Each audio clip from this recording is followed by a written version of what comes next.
Let's see if this works. Hello. Working. How are you, stranger? I'm all right. Yeah, just It's been fucking. so long since I've seen you. Oh, many years. I've been around the world and back. I know. Well, it's been like 6 years, 8 years, I think. You know, I'm getting old. You still look exactly the same, so don't worry. I'm You all right, though? yeah, I'm good. Sorry. Brilliant. Right. So yeah, it was just like I'm doing this like self-isolation because there's nothing else we can really do. So I'm just doing Q&As. So kind of giving what the people want. Okay. And you're one of those people that I know who has had one of the best and craziest lives ever. It's not bad. You have. So yeah, obviously I just wanted to ask certain questions. If anyone wants to join in on this and ask questions, go ahead. But the first question is kind of how did you become like a pro drift driver and become a monster athlete? Well, I started off on the streets in Ireland when I was like 18, 19. We used to go street drifting. So I did it illegally at first. And then I started competing in Pro Drift Series, which was a series in Ireland. I started doing drift demonstrations with Pro Drift. So we used to tour Europe doing shows everywhere in Paris, in Sweden, loads of places. And then Monster Energy just launched in Europe. So I met the marketing manager, Simon Maudsley, and he was like the fifth person working at Monster in Europe. They were just a brand new company. So he spoke to me, and I said, "Hey, let's do how about doing drifting, sponsoring drifting in Europe?" And he went back to America. America said, "No, no interest. They didn't want to sponsor drifting. It wasn't up their category." And then so he fought with them for 8 months because he told them they don't have supercross here, they don't have off-road trucks and stuff. It's like a different market. So America just finally realized, okay, Europe's a different market, so we will. So after 8 months, they finally agreed to sponsor drifting. And then I was the first drift driver to sign a contract with Monster. That's 11, 12 years ago, 11 years ago, 2009. That is And pretty sick. and then yeah, for sure, drifting's huge for them now. You just look at Ken Block and Vaughan Gittin and stuff. Oh, amazing. Well, obviously, like we met through Monster, which is like the sickest place to work. Yeah. What were your best memories, do you think? There's too many, like, and there's many blurry. Sure. Uh, they sponsored the Gumball Rally in 2009, 2010. So I got to do the Gumball with some friends, with the guys, one of the guys from Dirty Sanchez. So that was fun. What else was good? X Games is always good fun because Monster put on a Mm-hmm. good party. I remember I flew to Austin, Texas. I flew to Dallas to meet my friend, and we were driving up to Austin for X Games. And I was like, man, I hope I meet Nigel, because I was like, Nigel Houston's just like the coolest kid, like on a skateboard. I was like, man, that guy is so cool. I hope I meet him. We got to the Monster Hotel, and I met snowboarder Danny Cass that I knew. So we go upstairs to the Monster party. The first guy I meet then is Nigel. And it's cool, and we started chatting, and he said, "Oh, I'm into my cars." So he put his number in my phone book straight away, and I was like, "Oh, that's fucking cool." And then the second night, then we got pissed up together, and I remember getting you know, like a tuk tuk thing, but a bike. Yeah. I remember with Nigel, me and him drunk getting that home from the nightclub, and I was like, "Man, this is a day ago. I was just saying I hope I meet him, and now I'm sharing a tuk tuk with him drunk." But yeah, Monster's always been crazy. It's been like it's the best company ever to get sponsored by or to work for, I'm sure. Yeah, and no, I had an amazing time with Monster working with them. So, if you could do anything again in the last 10 years with Monster, what would it have been? If I could do anything again, uh, I'd love them to sponsor. Gumball Rally was the best thing I'd done with them, I think. Oh, what else? I don't know. If I could do anything again, um, all the events are mega. So Mm. yeah, no. Do you know what? If I could do that, I didn't do is go to the Isle of Man TT. I never went, and I could have went to the Isle of Man. And I haven't been to um, a GP, MotoGP yet. I still haven't been. And you know what, Monster, you always get looked after. I've been to the F1 and stuff, and I've been to Motocross the Nations, but I never went to the TT, and I never went to. Oh, Le Mans is another one. So Le Mans, Mm. the TT, and MotoGP. But I'm sure I can. I'm still friends with everyone at Monster, so We'll have to make it happen. yeah, yeah, for sure. Yeah. So obviously you spent some time in Playboy Mansion. How was that? Yeah, that was pretty fun.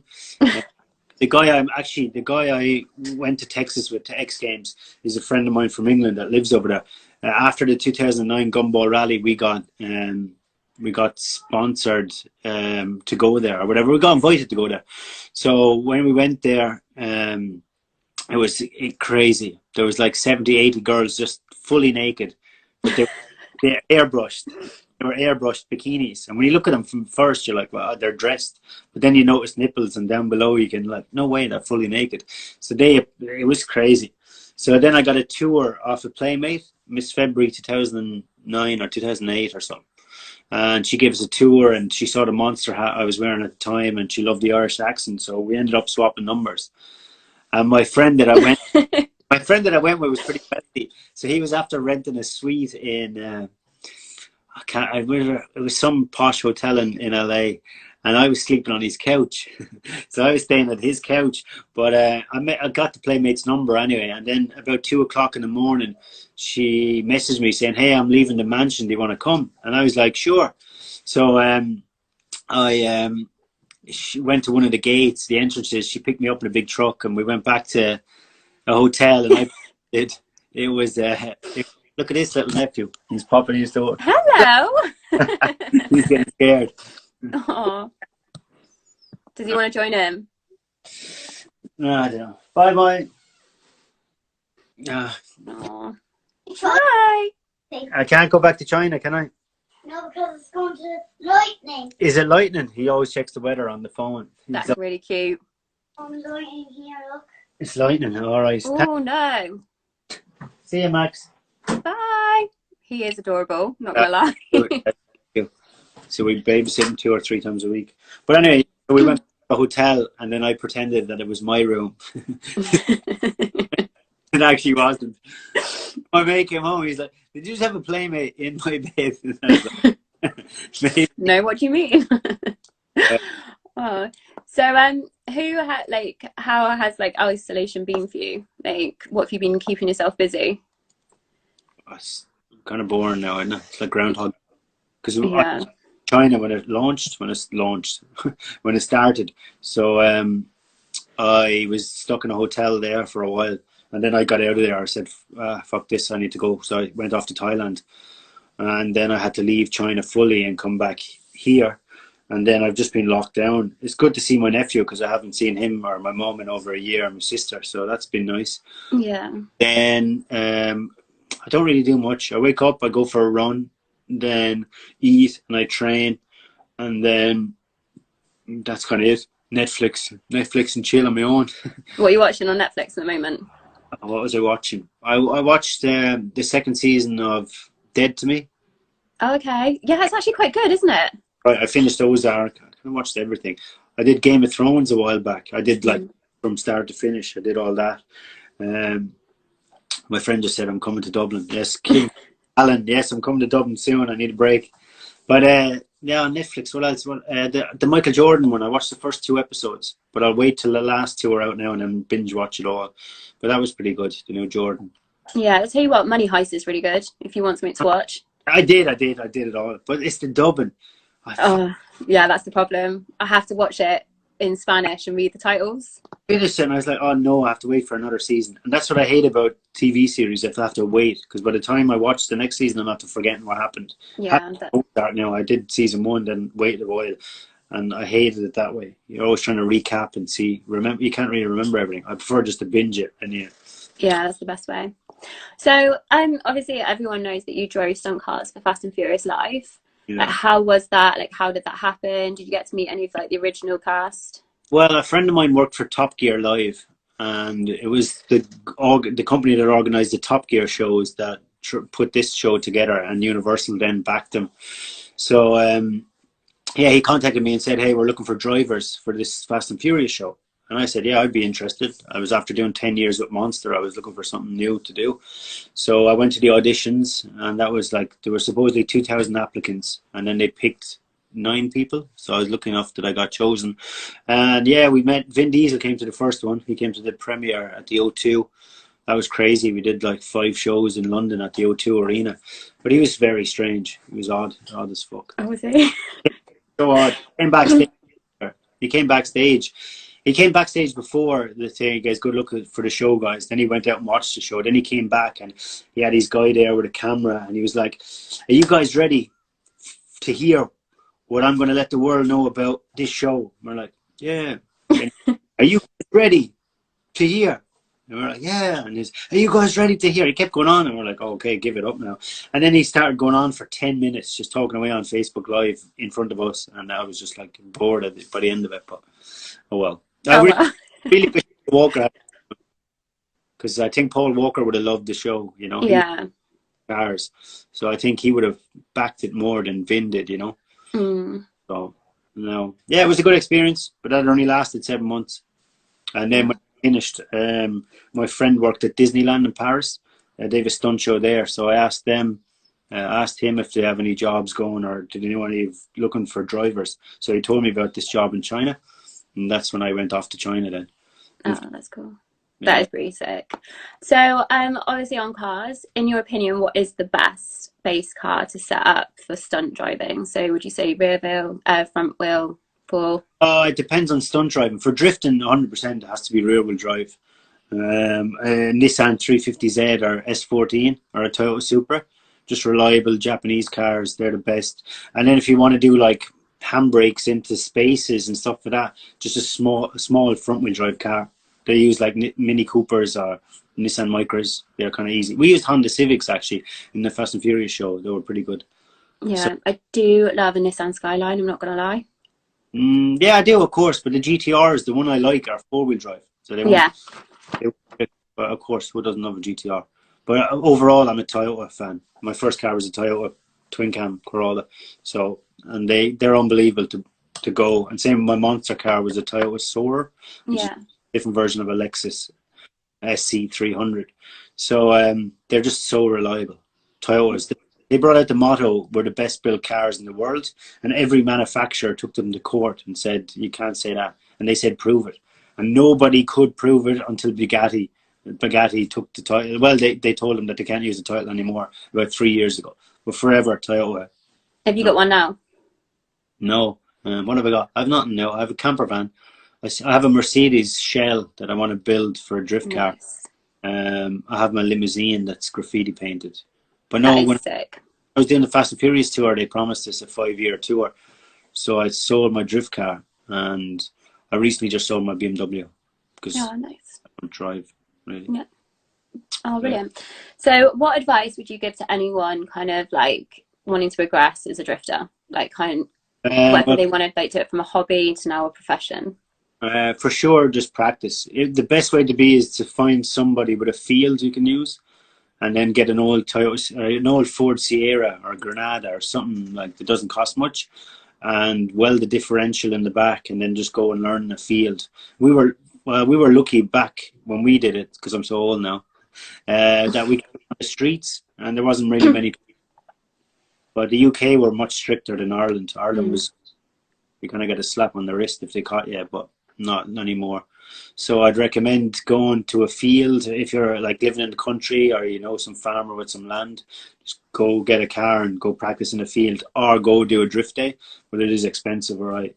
But if you have money to go and do some drift lessons first and see if you like it. And then I think that's the best option. Then I have to admit, like I sat in a drift car at the All-Star Drifts. Yeah. At Wimbledon. It was the best experience. Cool, isn't it? It's like being in a roller coaster kind of thing. It's like, well, you think you're just literally going to drive straight into a wall, and then the next minute you're just around the laugh. It's the best. It's the best feeling in the world. Because for us in the driver's seat, we feel like we know exactly where we are. So, but the passenger always thinks that they're going to hit the wall. It was scary because I had to like literally trust him, and I was just like, right, come on in, mister. Team with an RB25 engine. Yeah, I prefer 2JZ though. S13, great car, man. Gareth P. Mooney, great car. S13. But Toyota A86, they're my favorite car because they're hard to drift because they have no turbo. So you have to like give it full throttle. And if you can drift one of those, you can drift anything. So. Amazing. So what's the next steps for you after we get out of a lovely quarantine? I don't know. I'll probably go to Dublin soon, see my friends. We're kind of they're loosening the lockdown over here on Monday. So I'm going to go there. I'll probably go to London, see my friends in London. And then the company I was working for in China, we bought a load of the Fast and Furious cars to do a show. So there's possibilities of maybe going to Spain. Amazing. Yeah, that's the plan now, go to Spain. And then I have a big bigger end planned for like when I want to retire, basically. But yeah, I have a plan for that. But we'll see. Amazing. And if you could have a mate that you could spend isolation with throughout this, who would it have been and why? Would have been you. I'm the best person to hang out with. To be honest, it probably would have been a girl if I'm honest. If it wasn't a girl, who would it be? My best friend for the last 2 months. Mate, I have so many. That's the thing. I have so many good friends. I'm lucky. Jesus, I don't really know. You don't want to upset anyone. Yeah, I don't want to separate them. But overall, I think it would have been just the girls. Cool. Yeah. Chill with and cuddle and watch Netflix and do that shit. You know, just hang out. You miss that, all right? Social interaction. And Yeah, no, definitely. Has anyone got any questions, viewers wise? the looks aren't naughty. Naughty. Yes, I'm Irish. Of course we are. Yeah, if anyone down below has any questions, just say hey. Just say hello now. But yeah, no. How is obviously everything else? Like, do you still hang out with like any of the Monster crew, any of the Monster guys? Yeah, we talked to him. Jimmy Drama was my manager there, so I talked to him on Instagram now and again. And Yeah. I keep in touch with Harry Main and Remy Visoir.